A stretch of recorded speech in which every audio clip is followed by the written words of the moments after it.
Let's see how to create a new account on MacBook Air. Now go to System Settings.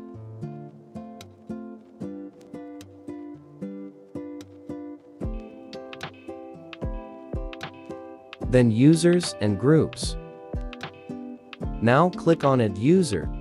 Then enter your admin password. Then enter your new username and username password.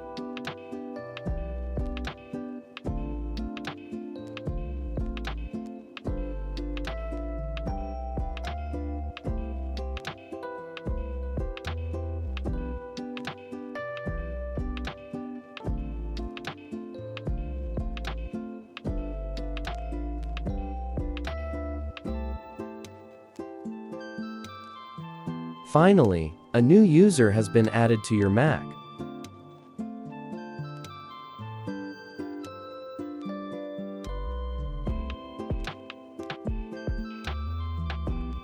Now, go to the login screen.